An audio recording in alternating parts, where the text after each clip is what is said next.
cliff falling down, bringing hope of future to the children, fills the air with a magic sound, giving light to sight that cannot see.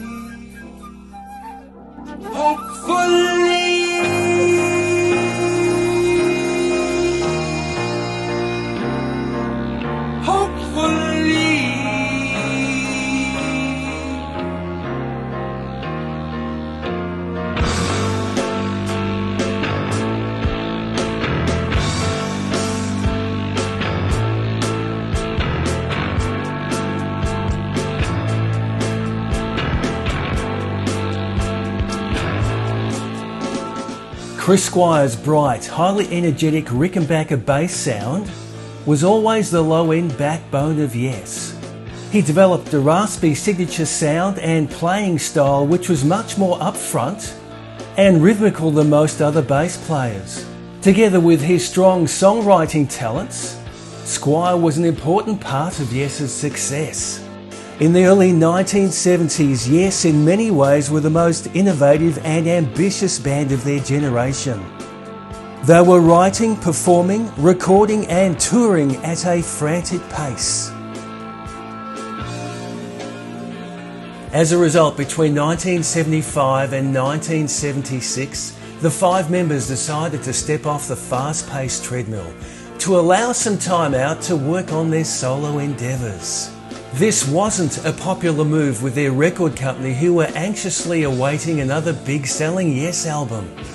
And record company executives at Atlantic feared this move may lead to the end of the band. Chris Squire's remarkable Fish Out of Water album surfaced during this time and, to me, represents the standout solo release from this period.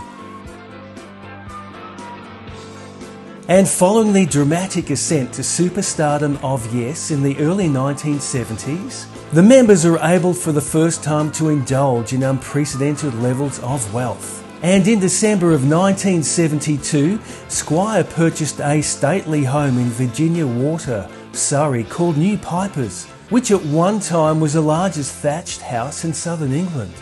Squire later said, "We all had big houses and stuff. It took some getting used to, having been from one end of the scale to the other. We were all still in our 20s, and that's not an easy age to cope with having money. I bought a big house. I'd never even owned a car until I bought a Bentley. I really went from having nothing, living in rented flats, to having a big house and a Bentley."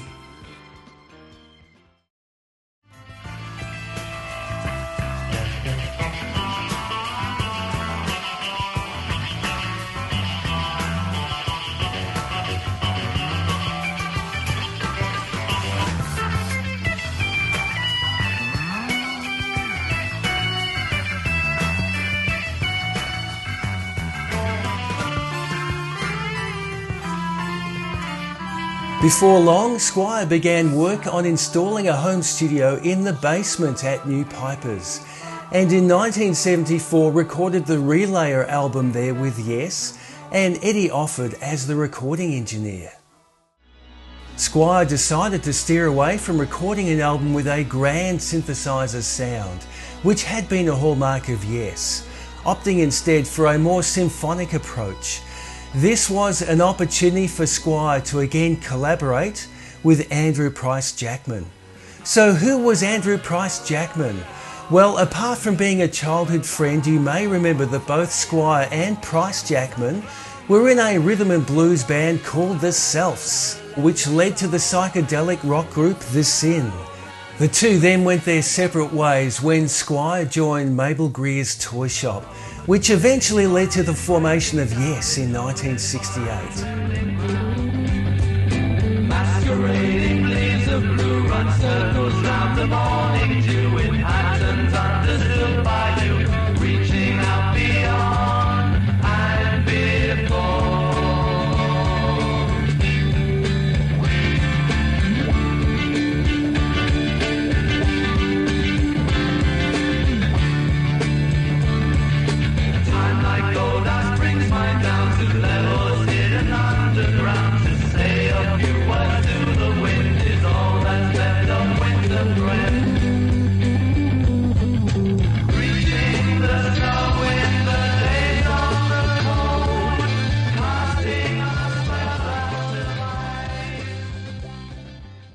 Meanwhile, Price Jackman developed his skill as an arranger and orchestrator, and later became the conductor of the prestigious London Symphony Orchestra, and wrote the orchestral parts for the Fish Out of Water album.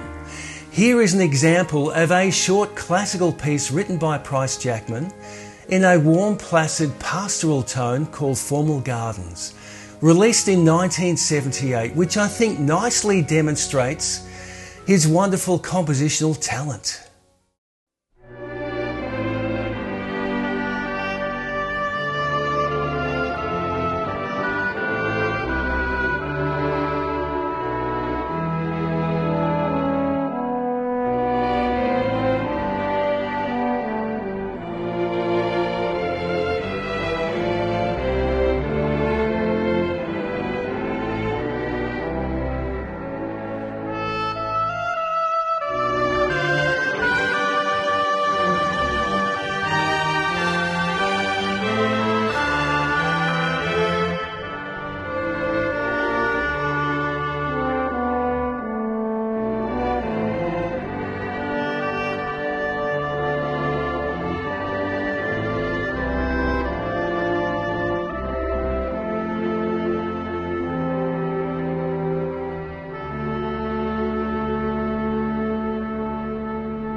Price Jackman also played acoustic and electric pianos on Squire's project and took the role of musical director.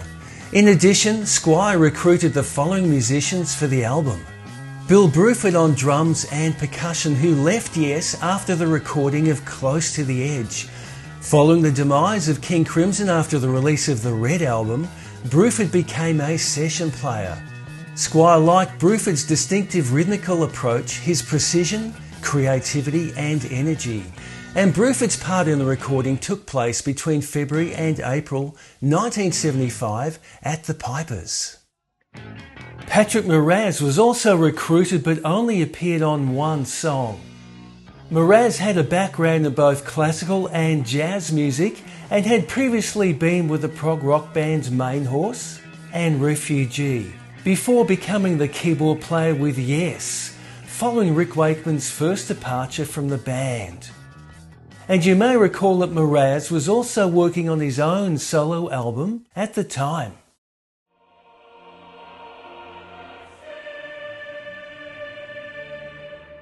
Barry Rose, later internationally known as one of the UK's leading choir trainers, played the pipe organ at St Paul's Cathedral in the opening song.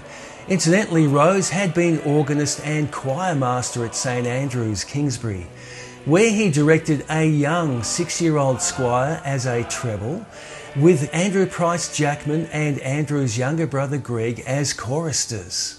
Rose also established a choir at Guildford Cathedral, Surrey. Let's look briefly at the first appearance of that choir in May 1961, which I think you may find interesting.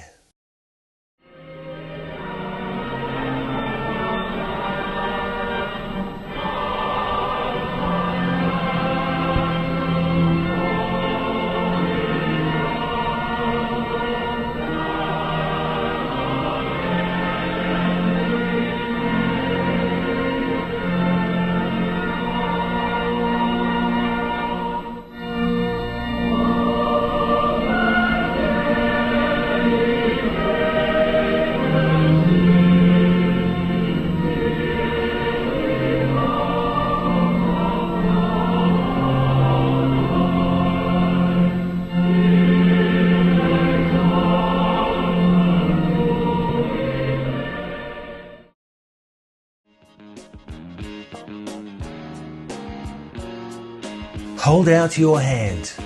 This song, like all songs on the album, was initially written by Squire on keyboards. The chord sequence was established, followed by the bass line and then the vocal melody. This was the usual sequence of writing for Squire. The opening track begins with Barry Rose playing some highly spirited chords on the grand organ at St Paul's Cathedral, London, which I believe was the third largest pipe organ in Europe at that time. Squire's characteristic bass sound then blasts out of our speakers. It's up front and I like that. The drums then come on board and our feet start tapping away to a nice groove. This upbeat track is a great way to open the album. Squire said the Rickenbacker sound he used in this song was developed in the song Ritual from the 1973 release of Tales from Topographic Oceans, and was modelled on the sound used by Jack Bruce, incorporating fuzz with some mid-treble distortion.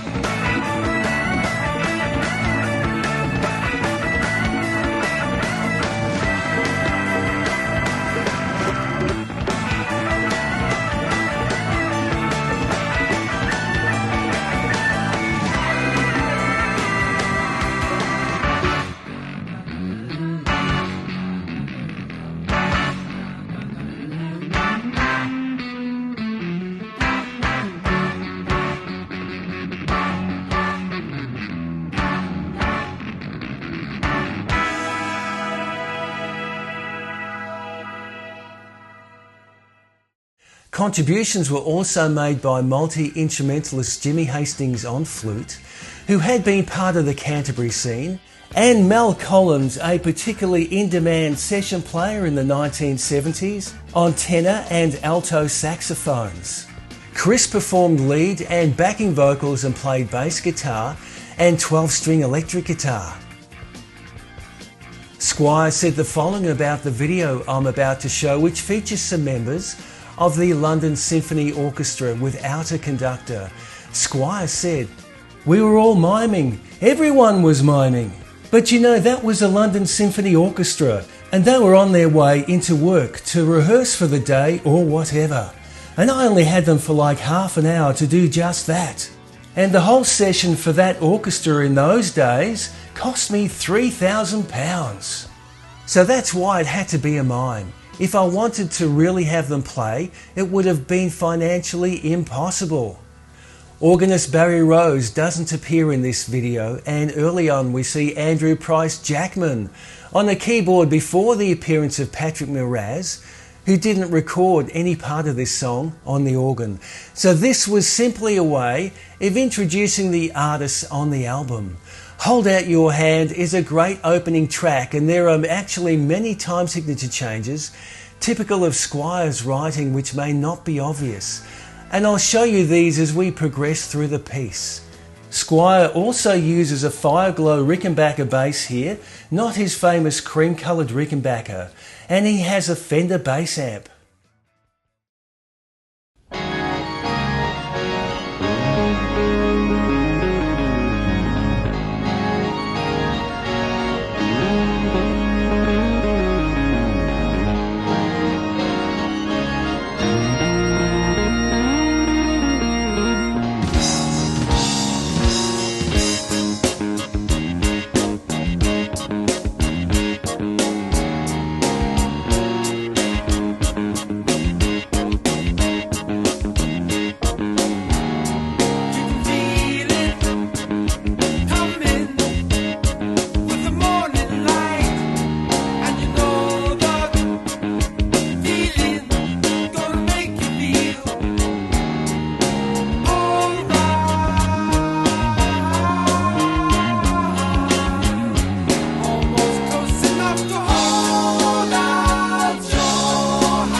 You By My Side.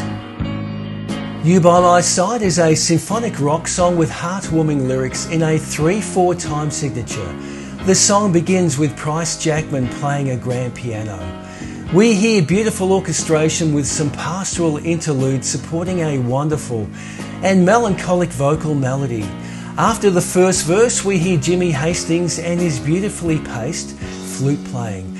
Squire was a big fan of Crosby, Stills and Nash and tried to emulate Graham Nash's vocal sound in this song.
Silently Falling.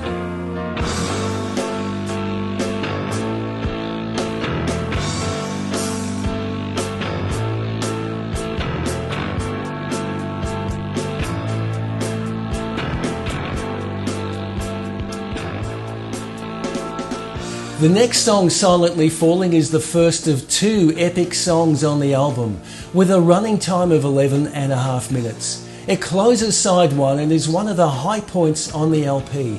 It begins with a gentle flute and oboe introduction before a wonderful flute solo develops.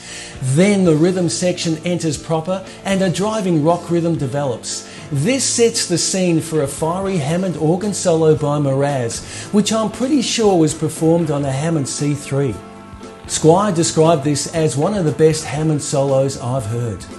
We also hear a fairly raw-sounding 12-string Rickenbacker electric guitar played by Squire, which he said was designed to emulate the guitar sounds and style of Neil Young, and marks the most significant guitar section on the album.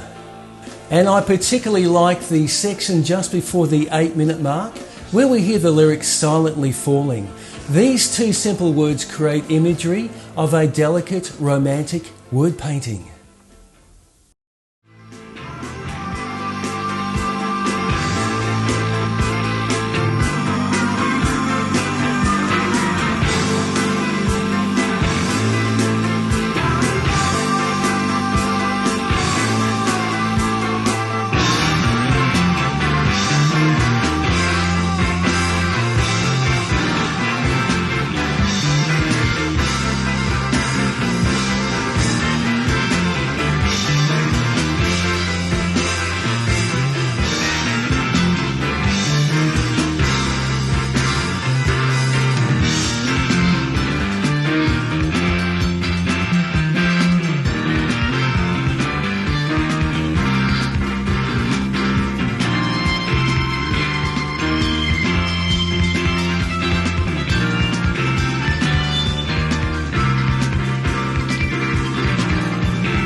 Silently circling round, giving scope to our imagination.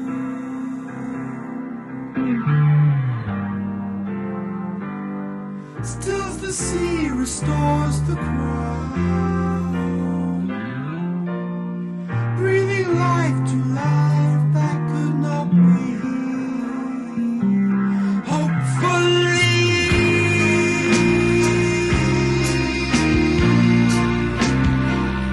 eventually,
Lucky 7.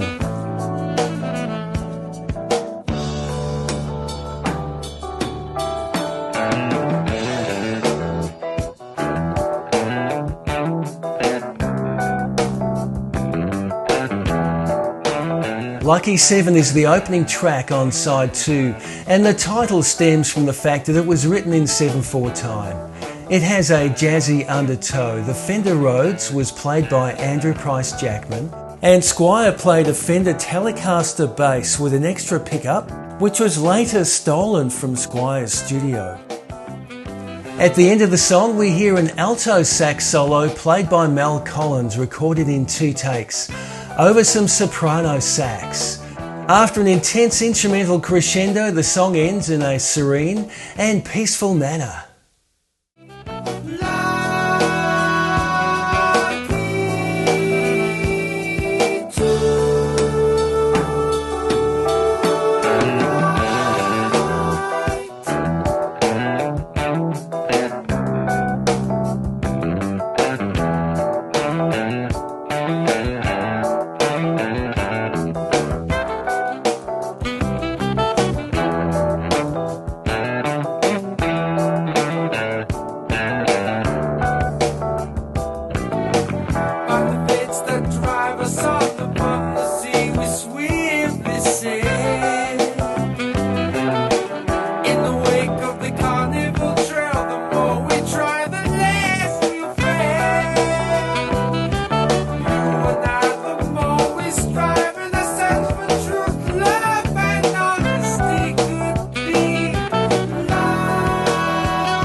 Safe, Canon song. The surging romanticism of Safe is possibly the most adventurous undertaking on the album. At nearly 15 minutes in length, it takes the listener on an intense musical journey and is a great way to close the album.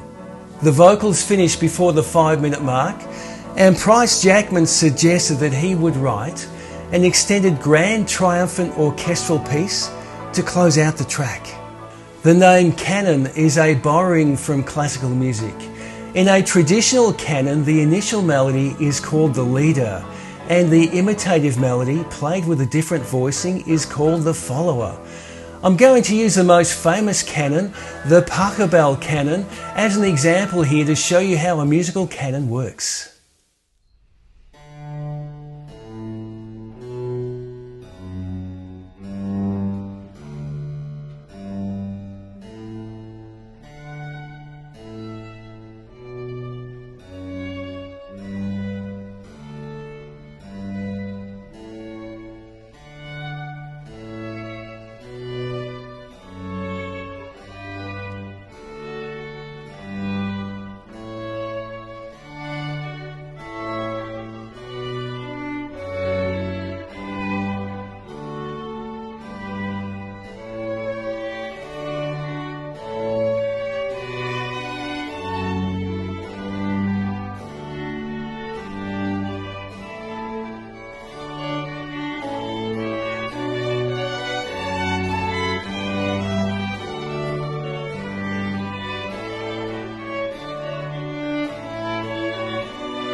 There are elements of a canon in Safe, having repeated melodies with different voicings, but it's a fairly loose musical canon in the conventional sense.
Let's talk about the artwork now. The cover photo was taken by Yes's manager Brian Lane during the Yes 1974 US tour near a Detroit Hilton elevator, which had black metal lattice present either side of the elevator. Remarkably, it was taken with just a Polaroid camera, which Lane had bought that same morning. Each member of Yes was photographed, and Squire said that only one photo was taken of him, and by coincidence it was well aligned with the metal framework. The back cover features a 3D stained glass window, originally made by Tiffany Studios, New York City, probably in the early 1900s. Tiffany Studios made several types of artwork, including stained glass leaded lampshades, ceramics, jewellery, and stained glass windows, making about 500 large windows in all. In its heyday, Tiffany Studios employed 300 staff, but by the 1910s, their work started to fall out of fashion, and in 1932, Tiffany Studios filed for bankruptcy. I did make some inquiries with the curator for Tiffany Artworks to try and at least establish the name of this window, but unfortunately my contacts were unable to help. The glass window shows a catch of fish strung up by some cord with irises in the background, which aligns well with the title of the album. Squire bought the window from an antique glass dealer in New York, and it ended up being used in a glass panel in Squire's bathroom shower. And you may recall the vinyl pressing had a gatefold picture sleeve with lyrics inside and a fold-out poster of the stained glass window. So, onto the recording. All titles are written, arranged and produced by Chris Squire. Although Squire wrote the music, Price Jackman made significant contributions in writing orchestral parts, particularly in Safe. Recognising his input, Squire offered Price Jackman co-writing credits for the album. But these were politely declined as Price Jackman was a modest man and was not fussed about receiving credit beyond an orchestration role. Price Jackman was well organised, and remarkably all orchestral parts for the album were recorded by the LSO in a single 3-hour session at Morgan Studios, London. And until the time of the recording, Squire was unaware how these parts would sound, so he placed considerable faith in the hands of Andrew Price Jackman. So let's talk about the recording. Eddie Offord, who had recorded the bulk of the early Yes albums, was unavailable to help with this recording, so Jackman's younger brother Greg, who was only 21 at the time, engineered the sessions at New Pipers and at his regular studio, Morgan Studios in northwest London, where the symphony orchestra was recorded. Squire wasn't good at being on time for appointments and rehearsals. Greg Jackman recalled that the sessions weren't held at regular hours. Chris was the only bloke I ever knew who could be late in his own house. I would turn up with Andrew, and at maybe midday we'd find things to do until Chris decided to get into the studio. This might be as late as 7 in the evening. Bruford said the following about being asked by Squire to play on the album. I can't really remember what happened. I'd left Yes in 72. I guess that record was 2 or 3 years later. He called me for that and I said, yeah, as long as he wasn't going to keep me waiting. If I had to go to his studio, that sounded all right to me. And in another interview in which Bruford spoke about Squire and early Yes, he said, Chris was really my first bass player, as it were.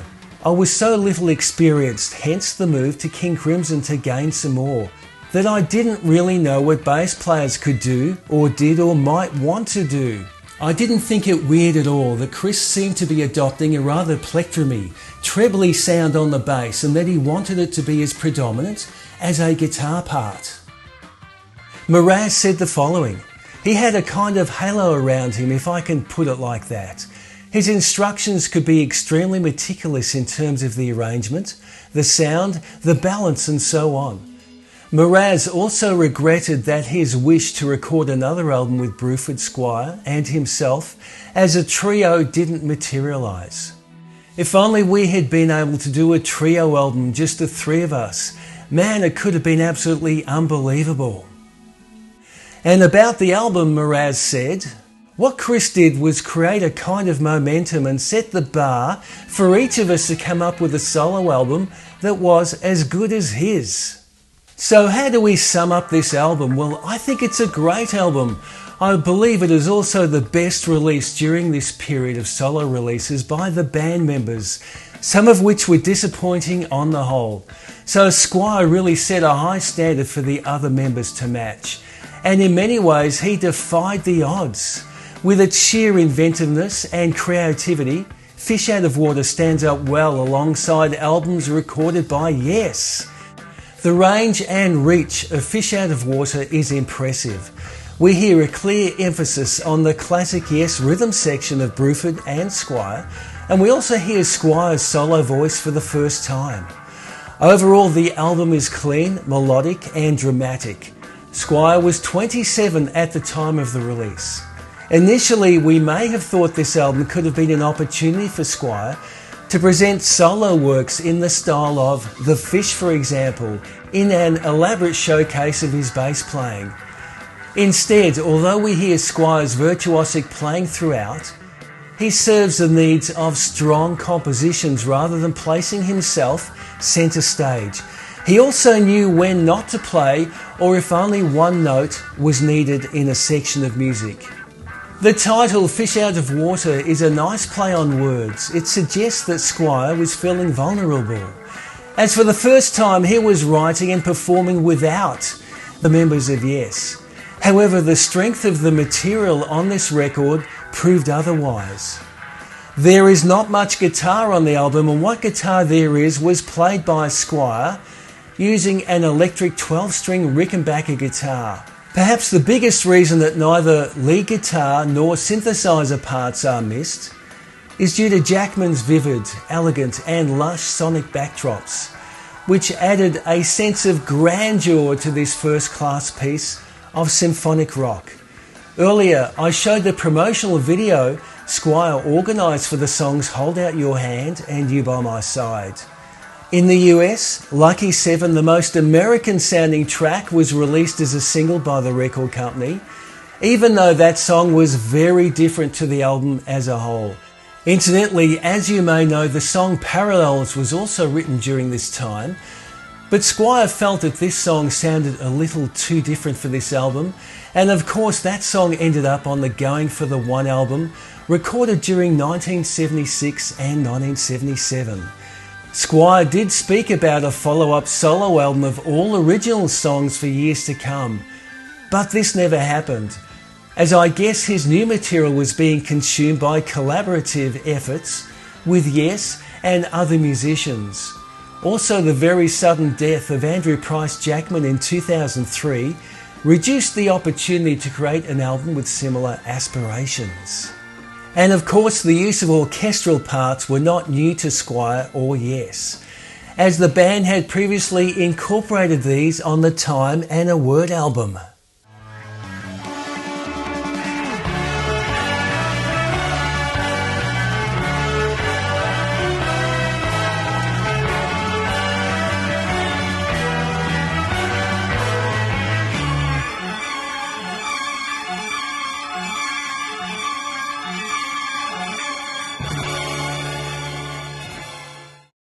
Released in November 1975, Fish Out of Water was a top 30 chart hit in the UK and went on to sell over 500,000 copies worldwide. And to quote Squire from a 2007 interview, "Those are really pioneering days. None of us knew exactly what we were doing." I think he was just a touch modest. And if you'd like to know more about Squire's bass and how he achieved his remarkable bass sound, you can have a look at this earlier video I prepared. So I thank you for watching. I hope you enjoyed this video, and I look forward to presenting more videos on great progressive rock albums in the future. So see you next time.